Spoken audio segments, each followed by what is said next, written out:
16వ వచనం నుంచి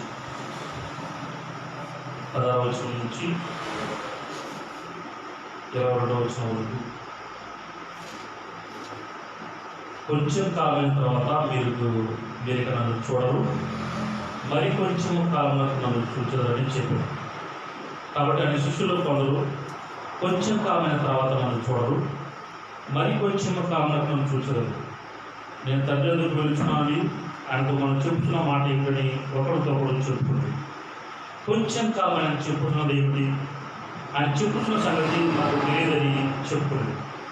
వారు తను అడగబోతున్నాడని యేసు ఎరిగి వారు చెప్పారండి, కొంచెము కాలమైన తర్వాత మీరు నన్ను చూడరు, మరి కొంచెము కాలం నన్ను చూస్తారని నేను చెప్పిన మాటల గురించి మీరు ఒకరికొకరు ఆలోచించుకుంటున్నారా?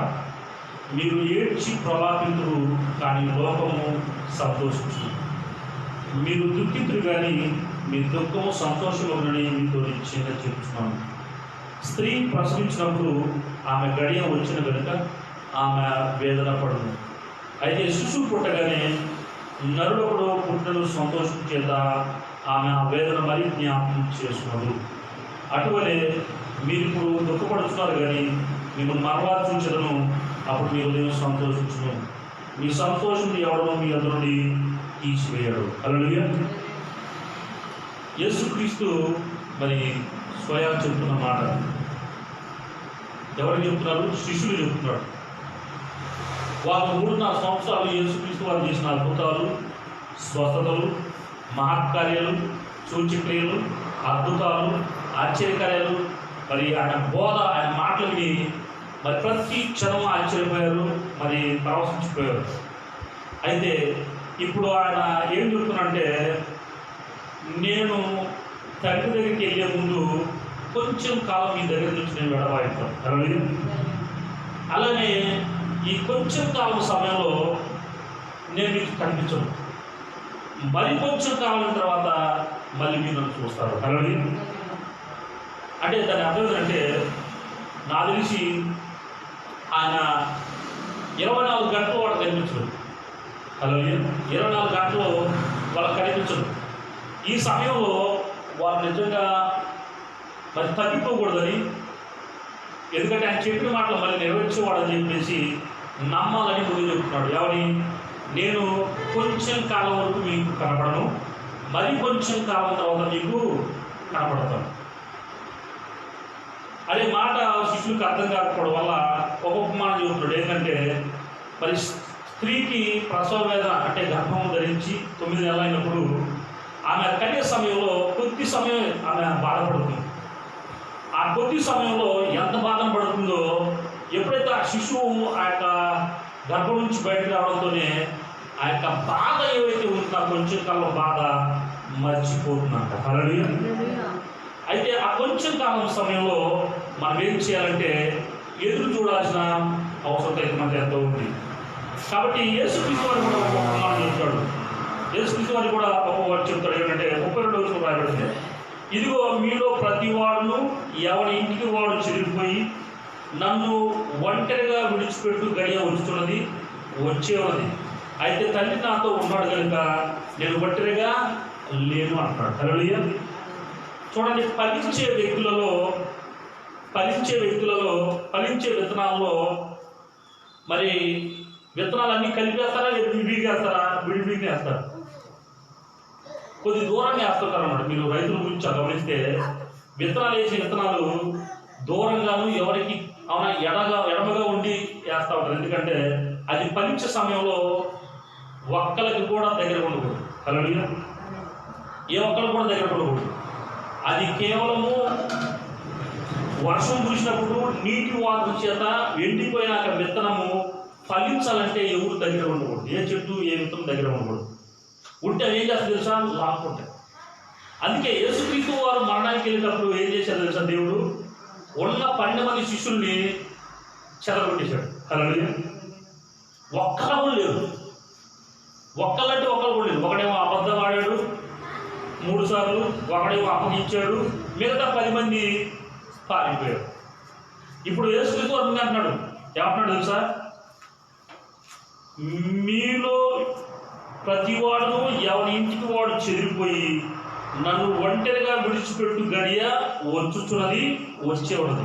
ఇప్పుడు మన సంఘాన్ని జరిగేది హల్లెలూయా. నాకు తెలిసి మొత్తం వెళ్ళిపోయినా కూడా మేము ఎందుకు నిలబడ్డామంటే మమ్మల్ని అబ్రహాం లాగా చూపిస్తున్నాడు దేవుడు. హల్లెలూయా.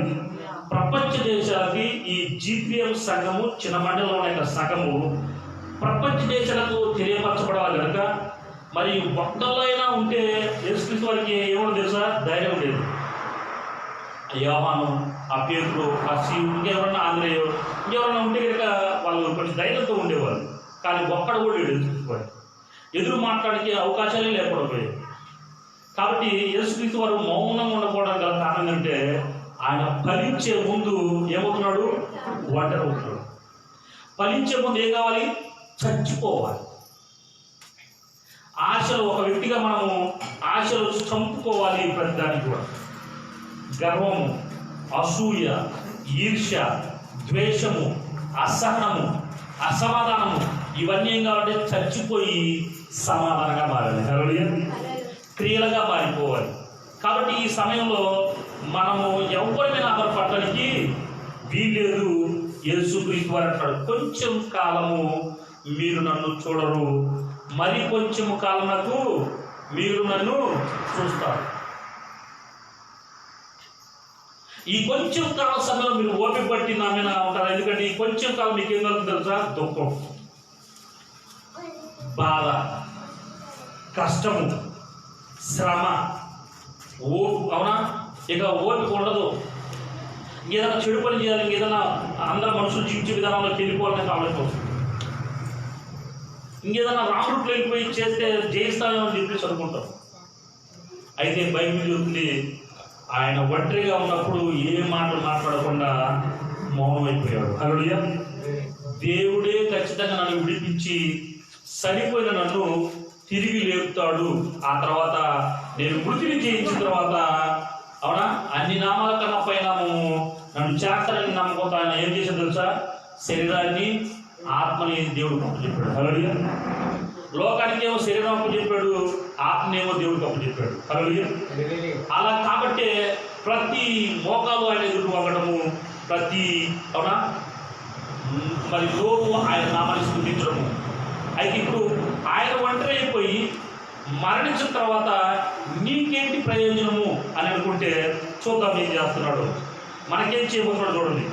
అసలు నిజంగా మన జీవితాలు ఎలా ఉండేది చూడండి, ఎలా ఉన్న జీవితాలు ఎలా మార్చుకోతున్నాడు. ఆయన చనిపోయి తెలియదు. ఈ కొంచెం కాలంలో నువ్వు కనుక ఆయన తెలుసుకుంటే ఏం చేయబోతున్నాడో చూద్దాం. జెఫన్యా గ్రంథము 3వ అధ్యాయము, పేజీ నెంబర్ 774. జెఫన్యా గ్రంథము 3వ అధ్యాయము, మొదటి వచనము, 774 పేజీ నెంబరు, 3వ అధ్యాయం, మొదటి వచనము. నిజంగా యేసుక్రీస్తు వారు ఒంటరి అయిపోయి చనిపోయి తిరిగి రావడం ద్వారా మనకు కనిపిస్తే మనకు ఉపయోగింది. అసలు వాస్తవం మనం ఎలా ఉన్నాం దాని విషయమై 3వ అధ్యాయం, మొదటి వచనము, జెఫన్యా గ్రంథము. ముష్కరమైనదియు భ్రష్టమైనదియు అన్యాయం చేయుదునకు పట్టణకు శ్రమ. అది దేవుని మాట ఆలకించదు, శిక్షకు లోబడదు, యెహోవాయందు విశ్వాసం ఉంచదు, దాని దేవుని యొద్దకు రాదు, దాని మధ్య దాని అధిపతులు గర్జన చేయు సింహములు, దాని న్యాయాధిపతులు రాత్రియందు తిరుగులాడుచు తెల్లవారు వరకు ఎరలో ఏమీ మిగలకుండా భక్షించు తోడేళ్ళు, దాని ప్రవక్తలు గప్పలు కొట్టువారు, విశ్వాసఘాతకులు, దాని యాజకులు ధర్మశాస్త్రం నిరాకరించి ప్రతిష్ట వస్తువును అపవిత్రపరుస్తారు. హల్లెలూయా. ఎవరి గురించి చెప్తున్నాడు? మన గురించి. యేసుక్రీస్తు వారు చనిపోయి తిరిగి లేవక మునుపు మనం ఎలా ఉన్నామంటే ఇలా ఉన్నాం. యేసుక్రీస్తు వారు చనిపోయి తిరిగి లేవక మునుపు మనం ఇలా ఉన్నాం. తిరిగి లేచిన తర్వాత కూడా ఇప్పుడు యేసుక్రీస్తు గురించి తెలియక ముందు ఇలా ఉన్నాం. ఎలా ఉన్నా ముస్కరమైనది అంటున్నాడు. అంటే ముస్కరులు చేసే పనులు మీరు చూస్తారా? నాకు తెలిసి ముస్కరులు అనే వాళ్ళని, అవునా, మరి మన ఇండియన్స్ ఆల్ ఖైదా ఇలాంటి వాళ్ళు అంటారు. అంటే వాళ్ళు ముసుగు వేసుకుంటారు, ఏ వ్యక్తినైనా కానీ దక్షిణంగా చంపుతారు, ఖాళీ చేస్తారు, గొంతు కూర్చేస్తారు, ఏది పడ్డది, అవునా, ఏ భాగంగా బాగా చీట్ చేస్తారు అన్నమాట. వాళ్ళకి దయాదాక్షిణ్యం ఉండవు. మన జీవితాలు కూడా అలానే ఉన్నాయి. అంటే దేని విషయంలో కూడా ఆలోచించున్నాం.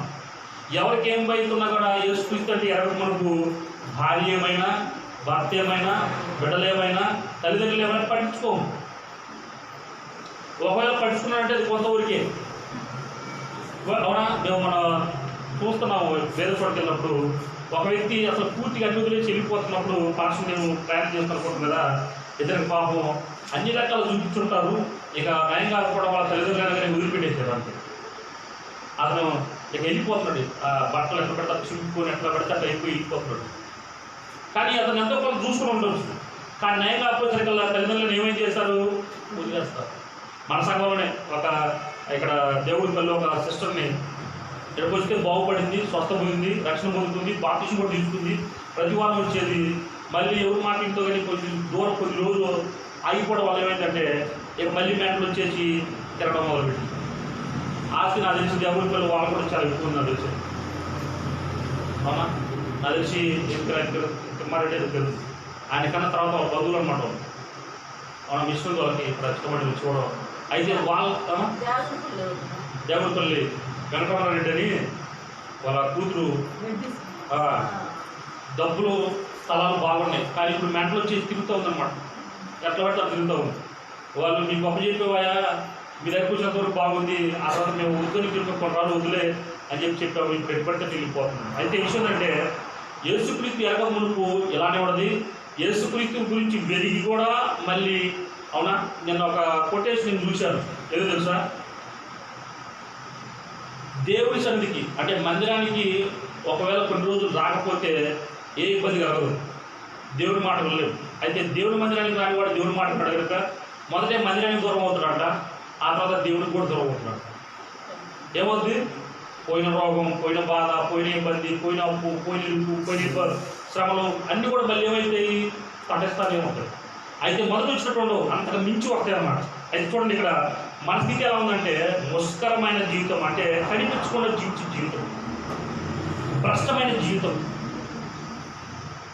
ఇష్టాసారమైన జీవించే జీవితం, అన్యాయం అన్నమాట. న్యాయంగా జీవించరు. అంటే ఇది దేవుడే నాకు ఇవ్వాలి, దేవుడి దగ్గర నుంచి నేను తీసుకుని బ్రతకాలని ఆయన న్యాయంగా జీవించరు. చూడండి, ఈ మూడు చేసే వాళ్ళకి ఏమవుతుంది తెలుసా, శ్రమలు వస్తాయంట. హల్లెలూయా. ఇది ప్రతి ఒక్కరికి ఉండేదే. ముస్కరమైన జీవితం యేసుక్రీస్తు దగ్గరికి రాకముందు, భ్రష్టమైన జీవితం యేసుక్రీస్తు దగ్గరికి రాకముందు, అవునా, అలానే అన్యాయం చేసే జీవితం యేసుక్రీస్తు దగ్గరికి రాకముందు ఉండేది ప్రతి ఒక్కరు. ఇలాంటి వాళ్ళకి శ్రమలు వస్తాయంట. అయితే ఎందుకు వస్తాయి శ్రమ అంటే వాళ్ళంట దేవుడి మాట వినరంట. హల్లెలూయా. దేవుడి మాట వినరంట. దేవుడు ఒక రకంగా, ఇదిగో బాబు నువ్వు రాకపోవడం వల్ల ఇదిగో ఈ దెబ్బ కొడుతున్నా అంటే ఏంటి, ఇదిగో ఈ నొప్పి వస్తుంది, ఇది నీకు శిక్ష, కాబట్టి నువ్వేం చేస్తుంటే ఈ నొప్పి తెలుసుకొని నువ్వేం చేస్తుంటే నా దగ్గర రావాలి. ఈ నొప్పి పోవాలంటే నువ్వు ఎక్కడ రావాలి, నా దగ్గర రావాలి. కాబట్టి ఈ యొక్క వ్యక్తి ఏం చేస్తాడంటే ఆ శిక్షకు లోపడరు. ఈ నొప్పి వస్తే ఎక్కడికి వెళ్తాం, మొట్టమొదటిసారిగా మంత్రగాడు, డాక్టర్. అంటే డాక్టర్ దగ్గరికి వెళ్ళొద్దా పాస్ గారు అంటే మొట్టమొదటిసారి ఏ నొప్పి వచ్చిన ఎక్కడ రావాలి, ప్రభు దగ్గరికి. ఇక్కడికి వస్తే ఎందుకంటే మరణాన్ని సైతం కూడా నాకు తెలిసి చాలా మంది మరణించే స్థితిలో ఉన్న వాళ్ళకి పోయి హాస్పిటల్లో ప్రార్థన చేస్తే వాళ్ళు లేడీస్లో చుట్టి సాక్ష్యం పొందుకొని బాప్టిజం తీసుకున్నారు. మరి మరణించే స్థితిలో ఉన్న వ్యక్తికే మరి బాగు చేస్తున్న దేవుడు, చనిపోయిన వాళ్ళని తిరిగి లేపమని చెప్పింది దేవుడు, చిన్న నొప్పి తీసేయడా. కాబట్టి ఎక్కడ రావాలి, నువ్వు మొదటిగా హాస్పిటల్ కాదు, ఇక్కడికే రావాలి. ఒకవేళ హాస్పిటల్ యేసుక్రీస్తు గురించి తెలుసు కూడా హాస్పిటల్కి వెళ్తాను అంటే ఏంటి, నువ్వు నీ దేవుని దృష్టిలో వేస్ట్. ఇంకా చెప్పాలంటే భర్త ఉన్నా కూడా ఒక భర్త దగ్గరికి ఆశ్రయించే స్త్రీగా భావిస్తూ ఉంటారు. మన భాషలో ఏమంటారు, వ్యభిచారం. భర్త ఉన్న వాళ్ళ దగ్గర బహుశా దేవుడు ఈయన పని చేస్తున్న దేవుడు ఉన్నప్పుడు ఈయన దగ్గర తప్పించి వీళ్ళ దగ్గర బహుశా కాకూడదు. ఇదే మేము చేసే మొట్టమొదటిసారి మా పిల్లలకైనా సరే మీరు తీసుకున్న పాస్ గారిని చర్చి అది హాస్పిటల్ కంటే మేము మొదటికి ఏం చేస్తాం, ముందు సాధ్యవంతులు ప్రార్థన చేస్తాం. ప్రార్థన చేసి ప్రభు ఆయన చెప్తాడు, ఇప్పుడు తీసుకెళ్ళి వచ్చాను కాబట్టి ఏమంతే. హల్లెలూయా. చిన్న ట్యాబ్లెట్ ఏది అంతే ఉండడం ఉండదు. కొన్ని సందర్భాలు ట్యాబ్లెట్లు లేకుండా కూడా చెమటలు బట్టి కూడా జ్వరాలు కూడా చూసాను. కాబట్టి మేము ఇంకా డబ్బులు మాకు అవసరమా లేదు, ప్రయాసం అవసరమా, అక్కడ హాస్పిటల్ దగ్గర పోవడం నడుచుకుంటా డాక్టర్ వచ్చి దగ్గర ఎదురు చూడటం ఏమో మాకు అవసరమా లేదు. కాబట్టి ఇది శిక్షకు లోపడదంటారు. ఎవరైతే దేవుడు మాట వినరో వాళ్ళంటే దేవుడు అవునా కొన్ని సందర్భాలు వినకపోయే సమయంలో ఒక చిన్న దెబ్బ నొప్పి కలగజేస్తే ఆ నొప్పి నిజంగా దేవుని మాట వినకపోవడం వల్ల నాకు ఈ నొప్పి వచ్చింది కాబట్టి నేను దేవుని దగ్గరికి వెళ్ళాలి అని రానంట. ఒకవేళ వస్తే ఏమని నువ్వు శిక్షకు లోపడతావు. ప్రభా నిజంగా నీ మాట వినకపోవడం వల్ల ఈ నొప్పి వచ్చింది కాబట్టి నీ దగ్గరికి వస్తా ప్రభా అనే వాళ్ళు ఎలాంటి వాళ్ళు శిక్షకు లోబడేవాళ్ళు. కాబట్టి దేవుని మాట వినకపోతే ఏం చేయరు, శిక్షకు లోబడరు, యెహోవా యందు విశ్వాసం అంటారు. ఈ ఇబ్బందులు వచ్చినప్పుడు, ఈ కష్టాలు వచ్చినప్పుడు, ఈ శ్రమలు వచ్చినప్పుడు దేవుడే నన్ను విడిపిస్తాడు స్వస్థపరుస్తాడు అనే నమ్మకము పెట్టరా. యెహోవా యందు విశ్వాసం ఉంచరు, దాని దేవుని వద్దకు రా. నీకు సహాయం చేసేవాడి దగ్గరికి నువ్వు రావాలి అంటున్నాడు. హల్లెలూయా. నీకు అన్నదమ్ములు, అక్క చెల్లెలు, భర్త, భార్య, కుటుంబ సభ్యులు ఎవ్వరూ రారంటున్నాడు. నువ్వు ఎవరి దగ్గరికి వెళ్ళకూడదు, ఎవరి దగ్గర రావాలి. నువ్వు వస్తే దేవుడి దగ్గరికి, నీ దేవుడి దగ్గరికి రావాలి. హల్లెలూయా. నీ దేవుడు దగ్గరికి చెబుతున్నట్టే ఆయన నీకే పనిచేసేవాడు అయిపోయాడు. ఆయన కూడా పనిచేయాలని ఆశపట్ల, నీకే పనిచేయాలని ఆశపడుతున్నాడు. నువ్వు అడిగిందా నీకు ఇవ్వాలనుకుంటున్నావు. కాబట్టి నువ్వు ఎక్కడ రావాలి, నీకు పని చేసేవాడి దగ్గరికే మనం వెళ్ళాలి. అలాగే రాజకీయ నాయకులు అదే చేస్తారు. టీడీపీ వాళ్ళైతే టీడీపీ వాళ్ళ దగ్గర గెలిస్తే, వైసీపీ వాళ్ళైతే వైసీపీ వాళ్ళకి వెళ్తారు, బీజేపీ అయితే బీజేపీ వెళ్తారు, అవునా టీఆర్ఎస్ అయితే టీఆర్ఎస్ దగ్గరికి వెళ్తారు. అవునా ఏ యొక్క పార్టీ అయితే గెలిస్తే ఆ పార్టీ నాయకుల దగ్గరికి వెళ్ళిపోయి కూర్చుంటారు, రైజం పోలు కూర్చుంటారు. దేనికోసం పని చేస్తారు. అదే చాలా మంది రాజకీయ నాయకులు చెప్పిందంటే ఓడిపోయినప్పుడేమో నీకే చేస్తా నీకే చేస్తా నీకే చేస్తా అని చెప్తారు. గెలిచిన తర్వాత కనీసం గుమ్మం దగ్గర కూడా రానివ్వరు. ఎంతమంది చూసారు అట్లాగే? ఓడిపోయిన టైంలో దగ్గరికి వెళ్తేనేమో రా నువ్వు నా తమ్ముడు అంటే రైట్ హ్యాండ్ నువ్వు అని చెప్తా, కుడి చేయి నువ్వు అని చెప్తారు. గెలిచిన తర్వాత నేను అసలు మొక్కం కూడా చూడు, నాకు కొంచెం టైం ఉంది, అలా చోట మీటింగ్ ఉంది, అవునా ఇప్పుడు కుదరదు తర్వాత తీసుకో, ఇట్లా నెల తరబడి చూస్తూ ఉంటావు. అది చూడండి, ఇప్పుడు నువ్వు ఎక్కడ రావాలి, నీకు ఎవరైతే పని చేస్తారో వాళ్ళ దగ్గరికి రావాలి. అది నీ దేవుడై ఉన్నాడు, ఆయన పేరు యేసుక్రీస్తు నామమైంది. నువ్వు వస్తే ఎవరైతే రావాలి, యేసుక్రీస్తు నామమే నీకు పని చేస్తుంది కాబట్టి నువ్వు యేసుక్రీస్తు నామం దగ్గరికి రావాలి. దాని దేవుని ఎందుకు అది రాదు అంటున్నాడు. ఎవరు? ఈ ముష్కరమైన జీవితాన్ని జీవించే మనము, భ్రష్టమైన జీవితాన్ని జీవించే మనము, అన్యాయంగా జీవించే మనము క్రీస్తుని ఎరగక మనకు ఎక్కడ రాము, దేవుడి దగ్గర రాము. నీ దేవుడే నీకు పనిచేసేవాడే, నువ్వు మాటింటే నీకేం కావాలంటే ఇచ్చేవాడే, నేను అసలు చిన్న శిక్ష కూడా చిన్న నొప్పి కూడా లేకుండా జీవింపజేసేవాడే. కానీ ఆ శిక్షలు కానీ ఆ నొప్పులు కానీ ఎందుకు వస్తాయంటే నీ దేవుడు నీకు పని చేస్తాడని తెలుసుకోవడానికి రావడం. నీకు పని చేయవాడు అయ్యుండి తెలిసి కూడా నువ్వు రాలేకపోతే తెలియగలవా, తెలివి తక్కువలే. చూడండి, దాని మధ్య దాని అధిపతులు గర్జన చేయి సింహాలు అంటున్నారు. అంటే నీ ఆలోచన చూడండి, ఆలోచన. నిన్న బ్రదర్ వాళ్ళ తమ్ముడు ఫోన్ చేసి బాధపడుకుంటున్నాడు. పాస్టర్ అయ్యా, నేను ఏడికని పోయి ఏదైనా చేస్తానికి బాగా ధైర్యంగా వెళ్తా, కానీ చర్చికి వెళ్ళాలంటే భయం అవుతుంది పాస్టర్ అయ్యా. ఇక్కడికి రావాలంటే భయం అంటాం, ఎక్కడికక్కడికి పోతాడు. ఇంకోటి, ఇక్కడికి వచ్చి దేవుడు మాట్లాడలేదు కాబట్టి ఎప్పుడన్నా లేచి సాయంత్రం పూట మోకరించి ప్రార్థన చేసినట్టుకో ఆ నైట్ మొత్తం ఒక ముసలా వచ్చేసంటే ఆయన తొక్కేస్తాడు. ఉంటుంది గొంతు పట్టుకోడు, నోరు పట్టుకోడు, తొక్కేస్తాడు, ఏడుతున్నాడు. నాకెందుకు? ఇంకో మాట ఈయనకి ఎందుకంటే మళ్ళీ బ్రదర్ చెప్తుంది అంటే, నేను ఏ అన్యాయం చేయట్లేదు, అసలు ఏ మోసం చేయట్లేదు, అబద్ధాలు ఆడుతున్నారు, దొంగతనం చేయట్లేదు, కష్టపడి పని చేస్తున్నారు.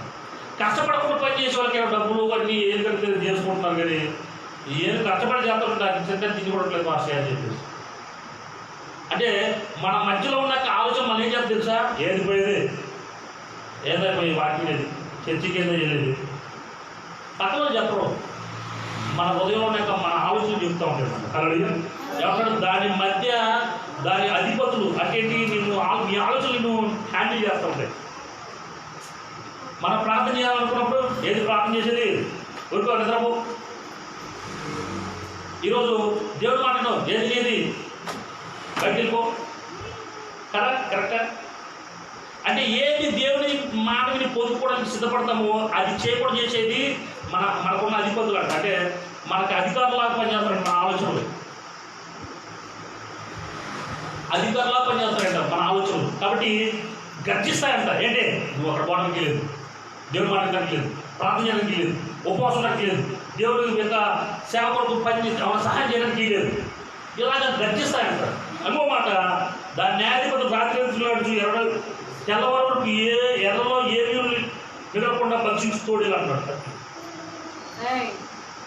అంటే ఎప్పుడు చదువు దొరుకుతుందా ఎదుటి వాళ్ళని మోసం చేద్దాం, అన్యాయం చేద్దాం, నాశనం చేద్దాం, వాళ్ళ జీవితాలు లేకుండా చేద్దాం అనే విధంగా తోడేలాగా ఎర్రకొరకు ఎదురు చూస్తా దాక్కొని చూసినట్టుగా పట్టుకోవాలని చూసే యొక్క ఆలోచన మనకు ఉంటాయి. నిజమేనా? కరెక్టే. దాని ప్రవక్తలు గప్పలు కొట్టుకోవాలి. అంటే ఏంటి? నీకు ఈరోజు తినడానికి లేకపోయినా రేపు ఏమకుండా తెలుసా, రేపు ఖచ్చితంగా పనికి వెళ్తా, రేపు వచ్చేసి చికెన్ బిర్యానీ రూపాయలు తింటుంటా, రేపు కూడా తింటాను. ప్రవక్త అంటే ఏంటి తెలుసా? జరగబోయేది చెప్పేవాళ్ళు. నీ ఆలోచనలు కూడా రేపు జరగబోయే చేయాలని గొప్పగా చెప్తారంటే, కానీ ఏది జరగదు అక్కడ. ఎందుకంటే మేము మనం నిన్నటి వారం మీద రాయబడింది. హల్లెలూయా. నిన్న ఏం చేసామో ఈరోజు కూడా అదే చేస్తాము. అలానే విశ్వాసఘాతకులు అంటారు. అంటే విశ్వాసాన్ని పనిచేయకుండా చేసేవన్నమాట. మన ఆలోచనలో దేవుడు ఈరోజు ఏదో గొప్ప సహాయం చేయాలని ఉద్దేశం కలిగి గొప్ప కార్యం చేయాలనుకుంటే మనం ఈ దేవుడి మాట వినకపోవడం వల్ల ఎక్కడికొచ్చి దేవుడి దగ్గరికి వచ్చి కూడా, నేను రాను గురించి చెబుతున్నా, వచ్చిన గురించి కూడా చెబుతున్నాను, ఎడకొచ్చి ఈ యొక్క యేసుక్రీస్తు మాట వినకపోయినా కూడా మనం ఏం చేస్తామంటే విశ్వాసఘాతకులు అవుతాం. హల్లెలూయా. దేవుడు ఈరోజు నీ అకౌంట్లో ఒక 10 లక్షలు చేస్తామని కోరుకుంటాడు. నువ్వు ఈ మాట వినకపోవడం వల్ల ఆ 10 లక్షలు రాకుండా చేసుకుని బిడ్డగా నువ్వే మారిపోతావు. ఈరోజు ఆ నొప్పి నుంచి స్వస్థపరచాలని ఆశపడతావు నీ మాట వింటే, దేవుడి మాట వింటే. కానీ ఆ నొప్పి తీసుకోకుండా నువ్వే చేసుకుంటున్నావు. వాళ్ళు ఏమంటున్నారు? విశ్వాసఘాతకులు అంటున్నారు. దాని యాజకులు ధర్మశాస్త్రం నిరాకరించి ప్రతిష్ఠిత వస్తువులను అపవిత్రపరుస్తారు. ప్రతిదీ అపవిత్రంగానే చేసే పని చేసేది. నేను మన సంఘానికి మొదటి నుంచి ఒక బ్రదర్ వచ్చేవాడు. ఆ బ్రదర్ ఏం చెప్పాడంటే, పాస్టర్ మీరు చప్ప కొట్టమంటారు, నీకు కొట్టలేదు నాకు, మీరు ప్రార్థన చేయాలంటే నా ప్రార్థనలు ఆలోచన కూడా రావట్లేదు. ఏమైపోతుంది? అపవిత్రుడు అయిపోతుంది. ఎక్కడికి వచ్చి కూడా అందరూ లేచి చేతులు ప్రార్థన అంటే అసలు కాదు, అక్కడ పడుకుని నిద్రపోతున్నాడు. కాబట్టి ధర్మశాస్త్రాన్ని చెప్పిన మాట చెప్పినట్టు చేయకపోవడం ఒక ఎత్తు అయితే, ఇక్కడ సేవకుడు చెప్తున్న మాట కూడా నిరాకరిస్తున్నట్లయితే ఏమవుతుంది? ప్రతిష్ఠిత వస్తువులని అపవిత్రపరిచే వాళ్ళగా మారిపోతున్నాడు. హల్లెలూయా. అయితే ఈ స్థితిలో ఉన్న మనల్ని, ఎంత ఇబ్బందికరమైన స్థితిలో ఉన్న మనల్ని, ముస్కరమైన జీవితం కలిగి ఉన్న మనల్ని, భ్రష్టమైన జీవితం కలిగి ఉన్న మనల్ని, అన్యాయం చేసే మనల్ని, శ్రమలు కష్టాలు వేదము శోధనలు మనల్ని వెంటాడే మనల్నంట ఎవరున్నా తెలుసా? చూడండి 4వ వచనంలో, 5వ వచనంలో, అయితే న్యాయం తీర్చు యెహోవా దాని మధ్యన నడతాడు. హల్లెలూయా. ఆయన అక్రమము చెయ్యువాడు కాదు అంటున్నాడు. నువ్వు చేసిన పనికి మన పనికి విడిచిపెట్టేవాడు కాదు. నువ్వు నా మాటవా నీ దెబ్బ కొడతా అనే వ్యక్తి కానే కదా భూమి మీదకి వచ్చిన తర్వాత. ఎందుకంటే ఒక స్త్రీ వ్యభిచారం పట్టబడిన తర్వాత తీసుకొచ్చి ఆయన అందరి మధ్యలో నిలబెట్టి నువ్వేమైనా న్యాయం తీసుకో ఈ స్త్రీ కంటే, ఆయన మీలో ఎవడైతే పాపం చేయడో వాడు మొదటిగా ఆమె రాయండి. నిజంగా వేయాలా లేదా? ధర్మశాస్త్ర గ్రంథంలో రాయబడింది, వ్యభిచారంలో పట్టబడితే ఏ స్త్రీయే కానీ పురుషుడే కానీ మొదటగా ఎవరు చూస్తాడో వాడు రాళ్ళు తీసుకుని పూడ్చి చంపాల. దానికి శిక్ష అవసరం. ఇక వాళ్ళని దానికి శిక్ష ఉండదు, రాళ్ళు తీసుకు పూడ్చి చెప్పలేదు. కానీ ఈ స్త్రీ కూడా ఎక్కడ పట్టబడింది? వ్యభిచారంతో పట్టబడింది. అంటే నీకు భర్తన్నాడా? ఉన్నాడు. పెళ్లి చేసుకుందా? చేసుకుంది. అయితే ఏమేమో పురుషుడితో ఉండడం వల్ల పట్టుతో తీసుకొచ్చి చేసిన మధ్యలో నిలబెడితే యేసుక్రీస్తు వారు అంటున్నాడు, మీలో ఎవడైతే పాపం చేయడో వాడు మొదటిగా రాయండి. నిజంగా చేయొచ్చా? ఎవడే ఇలా మొత్తం అదే పనులు చేసేవారు కాబట్టి, ఏదో పనిలో లోపం కలిగి ఉన్నారు కాబట్టి ప్రతి ఒక్కరు వెళ్ళిపోయారు. ఎవరి దగ్గర నుంచి పెద్దల దగ్గర నుంచి చిన్న వరకు. అయితే యేసుక్రీస్తు వారు అపవిత్రుడా? పాపం చేసేవాడా? కాదు. కానీ ఏమంటాడు? అమ్మా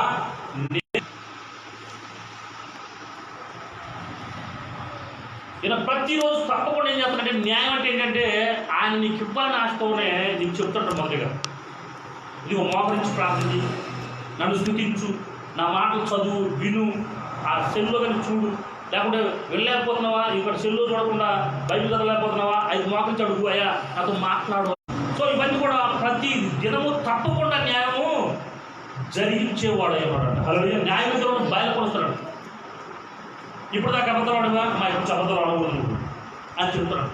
ఎక్కడి నుంచి మోసం చేసావా, ఎక్కడి నుంచి మోసం చేద్దాను అని చెప్పి చెప్తున్నాడు. ఇప్పుడు దాకా దొంగతనం చేసావా, ఎక్కడి నుంచి దొంగతనం చేయవద్దు అని చెప్పి చెప్తున్నాడు.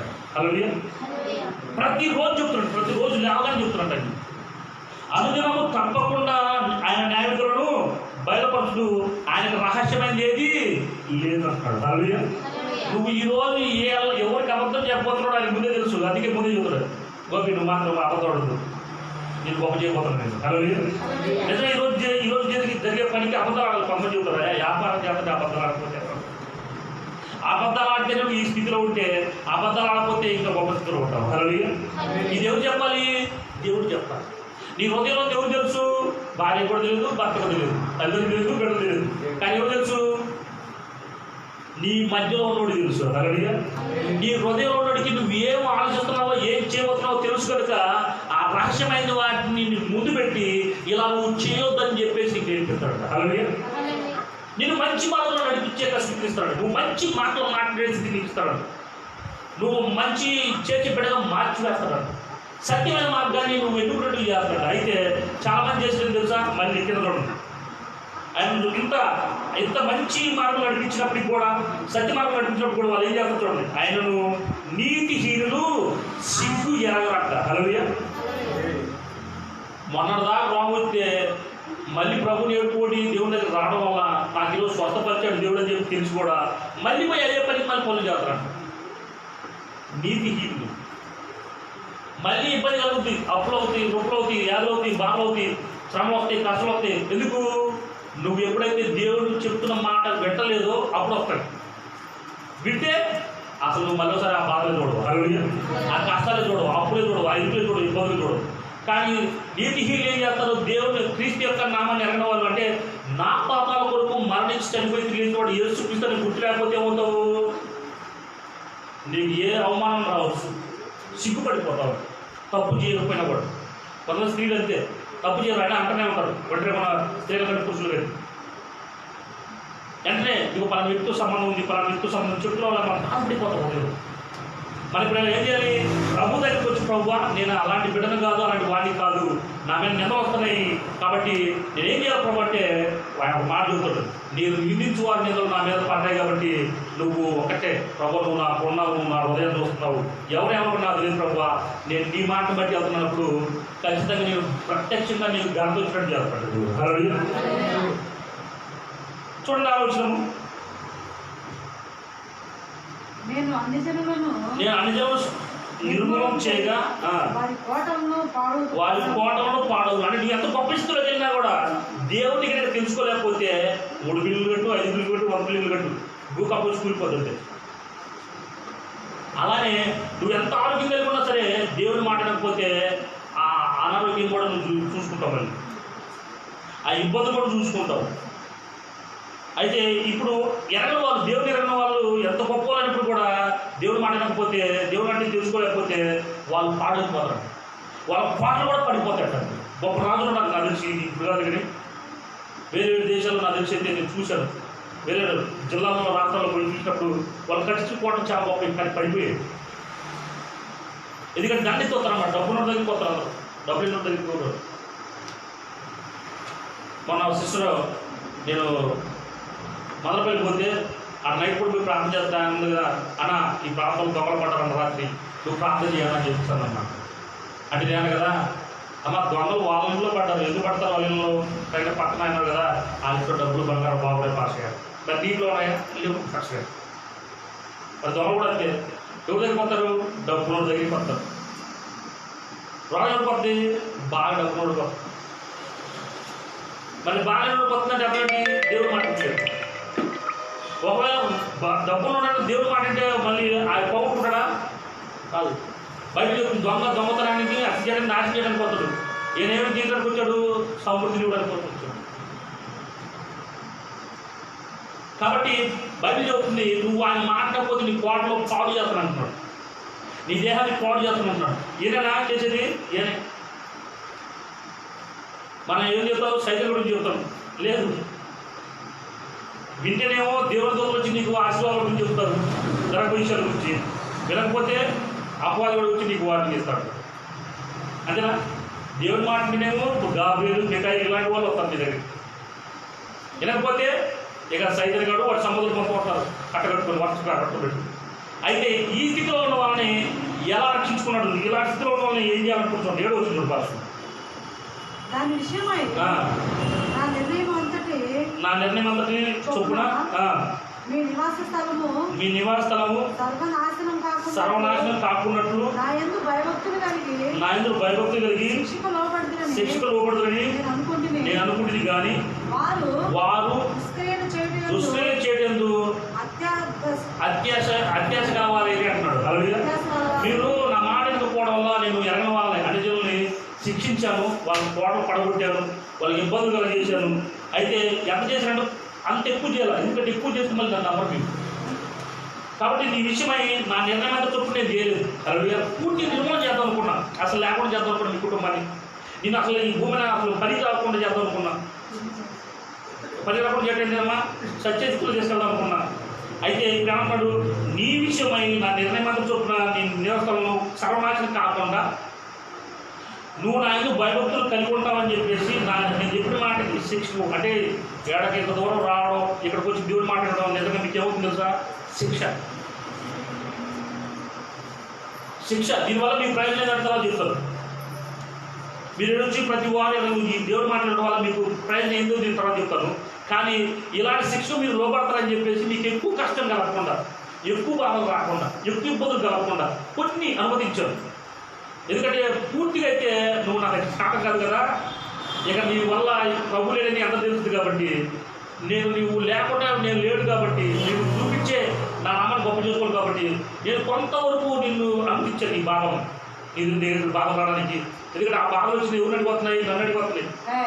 ఇదిగో గోపి దగ్గరికి ఇదిగో ఇబ్బందులు కలగజేద్దాం అనుకుంటున్నా, మరి పోయానయ్యా అని అంటే ఆయన పర్మిషన్ ఇవ్వాలి. కలవడి పర్మిషన్ ఇస్తే నాకు వచ్చేసి నిన్ను ఇబ్బంది పెట్టాలి. అంతే. ఆ కష్టాలైనా అయ్యా నేను పోయి ఇబ్బంది పెట్టినా అంటే ఆ కొంతవరకు పెట్టరా, రేపు పెట్టదు. కలవడి యోగుడు కూడా సైతం పంపించినప్పుడు ఏమన్నాడు? నువ్వు అతన్ని దేహం మొత్తం ఏదైనా చేయి, కానీ మరణం మాత్రం రానికి లేదు. కలవడి మరణించడానికి అతను నీకు అధికారం లేదు, అతను చనిపోవడానికి నీకు హక్కు లేదు, అతను ప్రాణం తీసుకోవడానికి నీకు హక్కు లేదు. కాబట్టి అతని దేహం మొత్తం ఏమైనా చేసుకో అని పర్మిషన్ ఇస్తేనే సైతం కూడా వచ్చి అపవాది కూడా వచ్చేసి మరి యోగుని ఇబ్బంది పెట్టాడు. ఇక్కడ కూడా అంటున్నాడు, నీ విషయం నేను చూస్తే అస్సలు ఏదో ఒక యాక్సిడెంట్ చేసి చనిపోయాలకూడదు.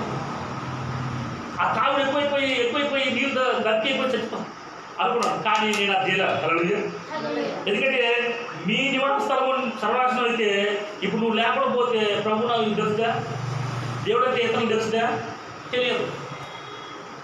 నీ ద్వారా యేసు చూపిస్తున్నామని తెలియాలి. కాబట్టి నిన్ను గొప్ప చేస్తున్నామని గొప్ప చేయాలి. కాబట్టి నిన్ను ఆ ఇబ్బందులు కూడా తీసుకెళ్ళాలి, ఎక్కువ ఇబ్బందులు తీసుకురాలి. అయితే మీరు ప్రతిదినం నా మాట వింటారని ఆ శిక్షకు లోపడతారు, నా మాట వినేక శిక్షకు లోపడతారని చెప్పి అనుకుంటే మీరు ఏం చేశారు తెలుసా? మీరు మీ పనికిమాలి పనులు చేస్తూ ఆ పనికిమాలి పనులను గొప్ప జనం ఆశపడుతున్నాడు. దొంగతనం చేసి డబ్బు సంపాదించాలని, ఈరోజు ఆదివారం కూడా పనికి వెళ్ళి డబ్బు సంపాదించాలని, బంగారం సంపాదించాలని ఎంతమంది అనుకున్నారు? చాలా మంది అనుకుంటున్నారు. అందుకే ఇక్కడ రాలేదు.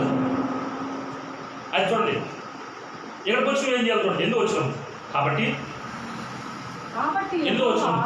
కాబట్టి యెహోవా సెలవిచ్చు వాక్యం ఏదనగా నా కొరకు కనిపెట్టండి అంటాడు. నేను లేచి ఎరపట్టుకొని దినం కొరకు కనిపెట్టి ఉండండి. నా ఉగ్రతలో నా కోపాన్ని అంతటి వారి మీద కొమ్మరించుటకై అన్ని జనులను పోగు చేయుటకును గుంపులుగా రాజ్యంలో సమకూర్చుటకును నేను నిశ్చయించుకుంటుని. నా రోషాగ్ని చేత భూమి అంతా కాలిపోతుందంట. హల్లెలూయా.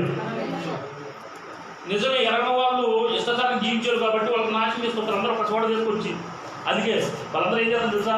వీళ్ళు దగ్గర కట్టుకుంటారు అన్నమాట. దగ్గర కట్టుకుంటారు. ఇతర ప్రాంతాలకు చేయాలి. ఆ దేశ ప్రధాని ఇద్దరు రోషం వల్ల మన దేశం మీద బాంబు వేసుకుంటున్నారు. అయ్యో మన వేళ చూసి పడుతున్నాయి. మన ఇళ్ళ నుంచి పడుతున్నాయి, మనం తెచ్చిపోతున్నాయి. భూకంపాలు వస్తున్నాయి, మన ఇల్లు కూలిపోతున్నాయి. వరదలు వస్తున్నాయి, కొట్టుకొని పోతున్నాయి. మనం కూడా కొట్టుకోపోతాం. చాలా చూసారు యూట్యూబ్లో చూడండి, కాబట్టి టీవీలలో వార్తలు చూడండి ఎట్లా అవుతుంది. వరదలు వచ్చిపోతున్నారు, సునామీలు వచ్చిపోతున్నారు, అగ్నిపర్వతాలు పెరిగిపోతున్నారు, అడుగుతాయలు పడిపోతున్నారు. అయితే ఇది ఎందుకోసం తెలుసా? నీవు నా కోసం కనిపెట్టుకుంటున్నా కనుక నిన్ను నేను రక్షిస్తున్నాను, వీళ్ళందరినీ కూడా శిక్ష పాపం చెబుతున్నాడు. అలాగే వీళ్ళందరూ నేను దేని పాపం చెబుతున్నాను, మరణ పాపం చెబుతున్నాను. అయితే అప్పుడు ఏం జరుగుతుంది చూడండి, అప్పుడు ఏం జరుగుతుంది? 9వ వచనం. అప్పుడు జనులందరూ యెహోవా నామమును బట్టి ఏక మనస్కులై ఆయనను సేవించినట్లు నేను వారికి పవిత్రమైన పెదవులను ఇస్తాడంట. హల్లెలూయా. ఇప్పుడు మనం ఏం చేయాలి తెలుసా? మనందరం కూడా యేసుక్రీస్తు నామాన్ని తెలుసుకోవాలి. ఆ నామాన్ని బట్టి ఇక్కడికి అందరూ వచ్చింది మనం కూడా. హల్లెలూయా. పెద్ద కులం అయినా చిన్న కులం అయినా, డబ్బు ఉన్నా లేకపోయినా, రోగం ఉన్నా లేకపోయినా, ఇరుకులు ఉన్నా లేకపోయినా, ఇబ్బందులు ఉన్నా లేకపోయినా, ఎక్కడికి వచ్చాము? యేసుక్రీస్తు నామాన్ని బట్టే మనం ఒక్క మనసు కలిగి ఉన్నాం. హల్లెలూయా.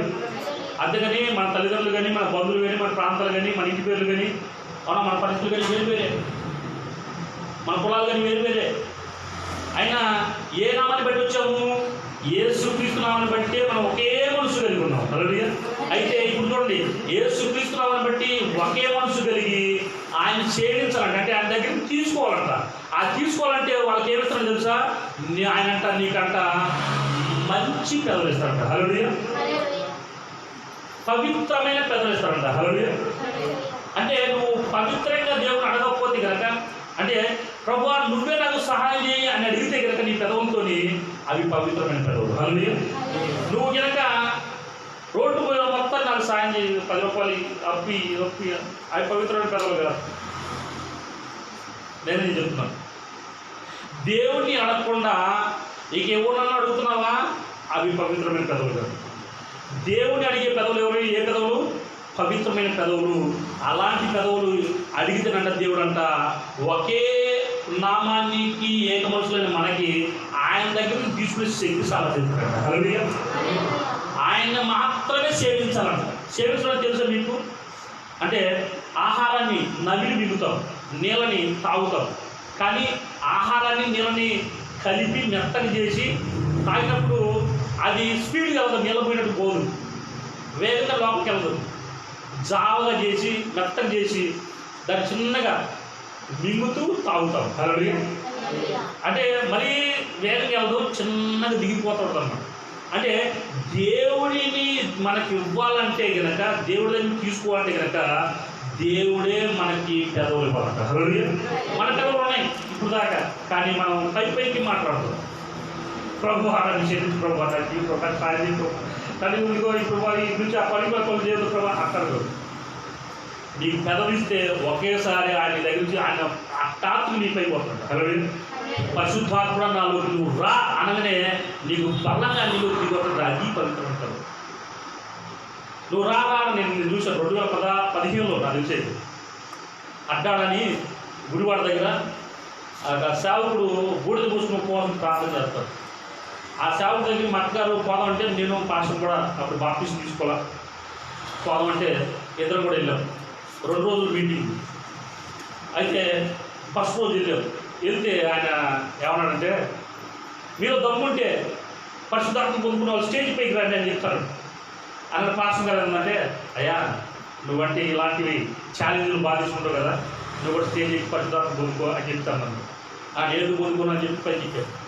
పైకి ఎక్కితే వాళ్ళందరూ సట్టుకుంటా ఇక ఆరాధిస్తున్నారు. ఆయన వచ్చి తల నుంచి పెడుతున్నారు, చేస్తూ ఉన్నారు. నేను తల మూసుకొని చేతులకి ప్రార్థన చేస్తున్నాను.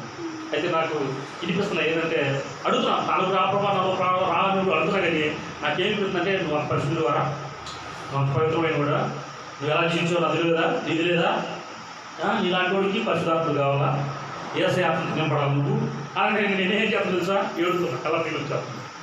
అది నేను పరిశుద్ధమైనవి కాదు, నేను పవిత్రమైనవి కాదు, అలాంటి వాడు నాలోకి ఏదో వస్తారు దేవుడు అని చెప్పేసి ఇక వాళ్ళు ఆ ప్రార్థన అయిపోయింది. అడుగుతున్నారు కొంతమంది యవనస్తులను అడుగుతున్నారు అన్నమాట. యవనస్తులు ఏమైందంటే, నాకు వెలుగు కనిపించింది, నాకు పావురం వచ్చేసింది, నాకు బలమైన దేవుడి శక్తి నా పైకి వచ్చిందని చెప్తూ ఏడుస్తున్నారు అన్నమాట. ఇక నాకేమో చెప్పడానికి నాకు మాటలు వేరే వినిపించింది. దాని దెబ్బకి నేను అడగట్లే, ఏమని నువ్వు నలుగురు రావు ప్రభు అని చెప్పి అడగట్లేదు. నేను అవి చూసి నేను బాధపడుతున్నాను అన్నమాట. నేను పరిశుద్ధమైన కాదేమో అని బాధపడుతున్నాను.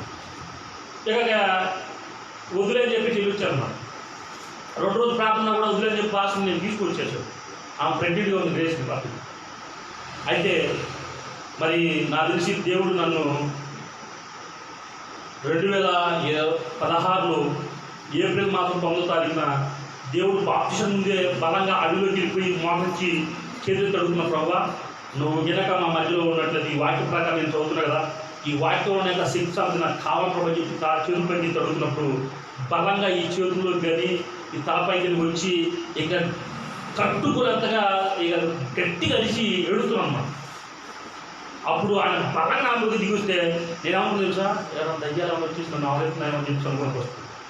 ఆ తర్వాత సాగుడు పోయి అడిగారు, జరిగిందయ్యా ఆ రోజు బలంగా ఒక వ్యక్తి వచ్చినట్టు ఉంది, ఆ రోజు ఆ టైంలో నేను చాలా ఇబ్బంది పడ్డాను అని చెప్పినప్పుడు ఆయన చెప్పిందంటే, అయ్యా నేను పరిశుద్ధాత్మలో వచ్చినాడు. హల్లెలూయా. అప్పటి నుంచి నేను అడుగుతున్న ప్రతి మాట వెంటనే జరగడం. హల్లెలూయా. అప్పటి నుంచి ఏమడుగుతున్నానో అది వెంటనేమైంది, జరగడం. కాబట్టి ఇక్కడ ఏమంటున్నాడు, నువ్వు ఆయన సేవించాలంటే, నీకు ఒకే మనసు కావాలి అంటే నీకు పవిత్రమైన పెదవులు ఎవరు ఇవ్వాలి? దేవుడే ఇవ్వాలి. హల్లెలూయా. దేవుడు ఇవ్వాలి కాబట్టి ఇప్పుడు నువ్వేం చేయాలి? దేవుడిని అడగాలి. నీ పెదవులతో ఆయన పెదవులు కావాలని అడగాలి. కాబట్టి ఇప్పుడు పవిత్రమైన పెదవులు ఇచ్చేది ఎవరు? దేవుడి. దేవుడు ఇస్తేనే మనందరం కూడా యేసుక్రీస్తునామని బట్టి ఒకే మనసు కలిగి ప్రార్థన చేస్తే బలంగా ప్రతి బండపైకి దిగిపోతారు. చదవండి 10వ వచనం.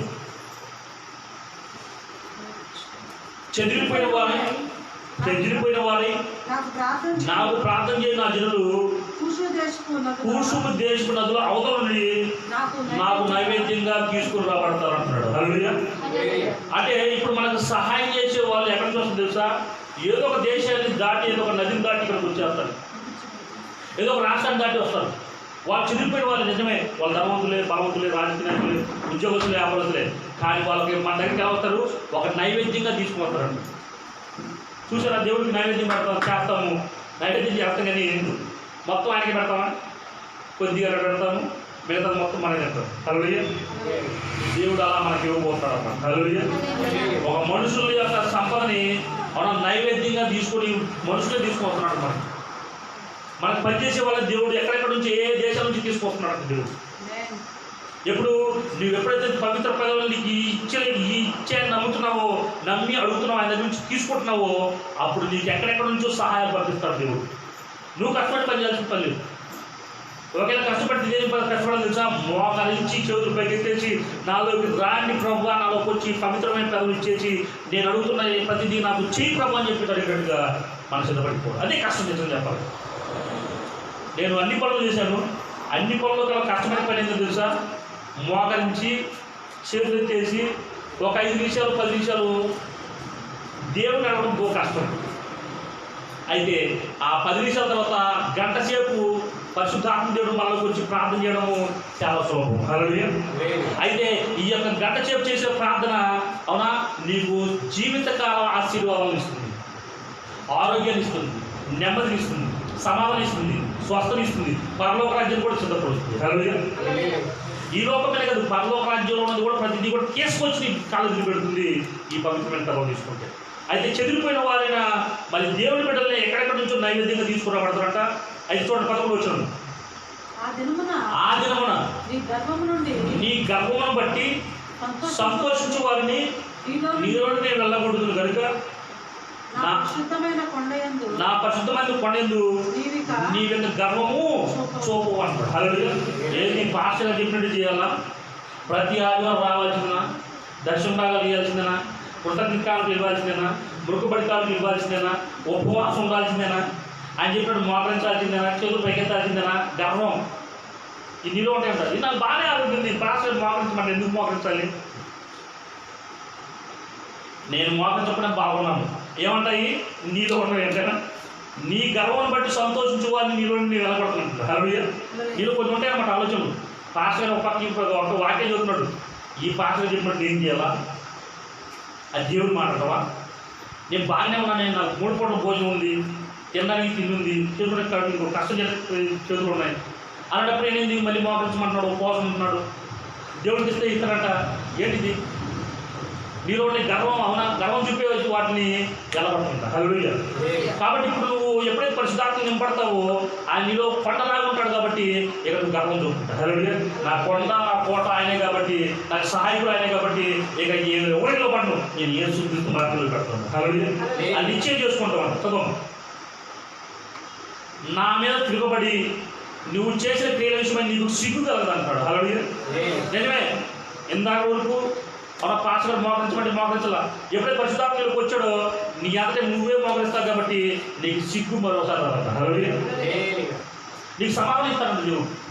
పరిశుద్ధాత్మ వచ్చి నీకు పవిత్రమైన కథలు వచ్చిన పరిశుద్ధాత్మ వచ్చేసి నీకు మంచి కథలు ఇవ్వడం వల్ల ఆయన నువ్వు సేవించడం ద్వారా నీలోకి వచ్చి నీ మోకాలు దొంగపోయినా ఆయన వచ్చినట్టు చేస్తాడంట. అంతే. హల్లెలూయా. ఆయన పాపాల గురించి, నీతుల గురించి, తీర్పు గురించి ఒప్పింపజేస్తాడు ఆయన. అంతే. కాబట్టి ఇప్పుడు గతకాలం చేశాను కాబట్టి నువ్వు ఏడుతావు. నిజమే, ఒకసారి ఏడుతావు. నేను పాపిన ప్రభువా, నేను దుర్మార్గం ప్రభువా, నేను తాగుబోతున్న ప్రభువా, నేను తిరుగుబోతున్న ప్రభువా, నేను ఏం చేయను బాబా, ఇప్పుడు దాకా నీ మాట వెళ్ళలేదు ప్రభువా, నీకు ఇవ్వలేదు ప్రభువా అని చెప్పేసి ఏడుతావు. కానీ ఆ తర్వాత నువ్వు ఎప్పుడు కూడా బాధపడవాడు. హల్లెలూయా. నువ్వు గర్వము సోపు అంటారు, నీకు సిగ్గు కలగదంటే. పన్నెండు వచ్చిన దుఃఖితులకు దీనులను యెహోవా నామమును ఆశ్రయించు జనశేషంగా నీ మధ్య వదిలేస్తానంటాడు. హల్లెలూయా. ఎవరైతే ప్రభునామం అంటే ఏందో తెలుసుకోవాలంటే వాళ్ళు నిజమే ఆ కష్టాలు, ఆ బాధలు, ఆ ఇబ్బందులు, ఆ వేదనలు, ఆ యొక్క అప్పులు, నొప్పులు, ఆ గర్భలేమి, జాబు లేకపోవడం వల్ల, వివాహం జరగకపోవడం వల్ల బాధపడతారు. అది ఏసుకుంటున్నామని ఎప్పుడైతే ఎదుగుతారో వాళ్ళట వచ్చేసట, అయ్యా మేము కూడా వచ్చి మీతో పాటు వేసే మాట, మేము కూడా విడుదల పొందుకోవచ్చా, మేము కూడా స్వస్థ పొందుకోవచ్చు అంటే వాళ్ళంట శేషంగా ఉంచి నీతో పాటు చేసుకుంటాడు దేవుడు. హల్లెలూయా.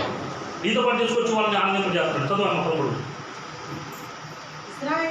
ఇశ్రాయేలులో మిగిలిన వారు పాపము చెయ్యరు, అబద్ధమాడరు, కపటములాడు వారి నోట ఉండదు, వారు ఎవరి భయం లేకుండా విశ్రాంతి గలవారై అన్నపానాలు పుచ్చుకున్నారట. హల్లెలూయా.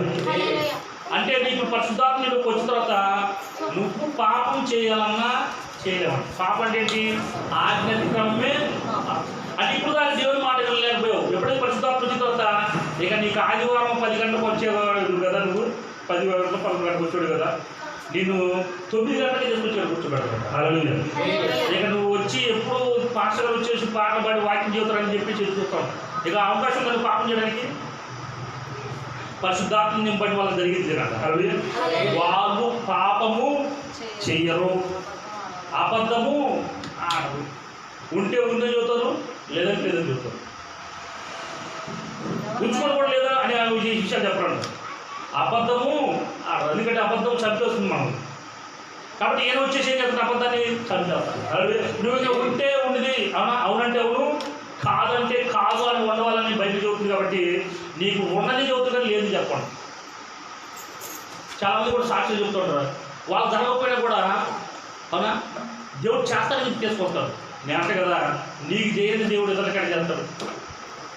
ఈరోజు నేను చెప్పేది నాకు ఇచ్చాడు, నా మీద నీకు కూడా ఇస్తాడు. హల్లెలూయా. ఇదే సాక్ష్యం, ఇది నిజం. నా కోసం మరణించిన దేవుడు, నా కోసం రక్తం పెట్టిన దేవుడు నీ కోసం కూడా పెట్టాడు. నన్ను స్వస్థపరిచిన వాడు నేను కూడా స్వస్థపరుస్తాడు. నాకు సమృద్ధి ఇచ్చిన వాడు నీకు కూడా ఇస్తాడని చెప్తున్నా తప్పించేది ఇది నిజం. కాబట్టి అదే జరుగుతుంది. ఇప్పుడు నా జరగకపోయినప్పుడు నేను చెప్తున్నాను అనుకో, నువ్వు నీ జరుగుతుంది కరెక్టే. రేపు నన్ను అనుకుంటా పాస్టర్ గారికి ఏం జరగదు, తినడానికి తినలేదు, వాళ్ళకే రోగాలు పోవట్లేదు, వాళ్ళకే అప్పులు పోవట్లేదు, వాళ్ళు ఇప్పుడు గొడవ పెట్టుకుంటారు, భార్య భర్తలు, వాళ్ళు ఇతర మంది గౌరవించరు, భోజనం పెట్టరు. ఇలాగా నువ్వు వాళ్ళని తక్కువగా అనుకునే పరిస్థితులు. అలాంటప్పుడు దేవుడు అసలు పనిచేయగలడు. కాబట్టి అబద్ధాలు అనేది ఆడకూడదు చేస్తారంట. కపటములాడు నాలుగు వారి నోట ఉండదంట. అంటే మనుషులు ఉన్నప్పుడు ఒక రకంగా, మనుషులు లేనప్పుడు ఒక రకంగా కల్పించుకొని చెప్పడము, దాచిపెట్టి చెప్పడము తప్పదు. కాబట్టి అలాంటి నాలుగు మీలోనే ఉండనే ఉన్నాయంట. హల్లెలూయా.